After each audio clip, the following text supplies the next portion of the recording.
ஐயனார் துணையில பாத்தீங்கன்னா, சோழன் வந்துட்டு ஒரு ஆக்சிடென்ட்ல அடிபட்டு ஹாஸ்பிட்டல்ல அட்மிட் ஆகியிருக்காரு பாத்தீங்கன்னா, இந்த விஷயம் வந்துட்டு நிலாவுக்கு தெரிய வருது. நிலா வந்துட்டு ஹாஸ்பிட்டலுக்கு வராங்க. அங்க சோழன வந்துட்டு அந்த நிலைமையில பார்த்ததும் ரொம்பவே கஷ்டப்படுறாங்க.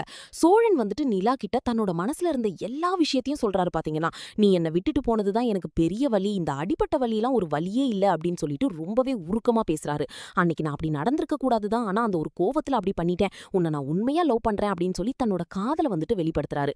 இந்த ஒரு நேரத்துல பாத்தீங்கன்னா, சோழனோட அம்மா, பாண்டி இவங்க எல்லாரும் வந்துட்டு நிலா கிட்ட பேசுறாங்க. "நீ வந்ததுக்கு அப்புறம் தான் சோழன் வந்துட்டு ரொம்பவே மாறிட்டான். பொறுப்பா இருக்கான். உன்ன நல்லா பாத்துக்கணும்னு நெனைக்கிறான். அவனுக்கு ஒரு வாய்ப்பு குடு நிலா" அப்படின்னு சொல்லிட்டு ரொம்பவே கெஞ்சி கேக்குறாங்க பாத்தீங்கன்னா, நிலா வந்துட்டு ரொம்ப யோசிக்கிறாங்க. சோழன் மேல வந்துட்டு பாசம் இருந்தாலும், அவர் பண்ண விஷயங்கள் எல்லாம் மனசுல ஓடிட்டே இருக்கு.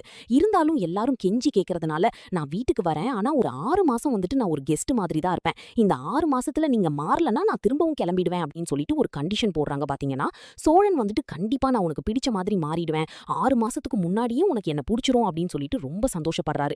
இந்த மாதிரியான ஒரு சூழ்நிலையில தான் அடுத்து வரக்கூடிய கதைக்களத்துல நிலா வந்துட்டு வீட்டுக்கு போறாங்களா, சோழன் வந்துட்டு அவங்க மனச மாத்துறாரா அப்படின்ற மாதிரியான ஒரு ட்ராக் உருவாகும் அப்படின்னு சொல்லிட்டு ஆடியன்ஸ் பயங்கரமா எக்ஸ்பெக்ட் பண்ணி காத்துட்டு இருக்காங்க.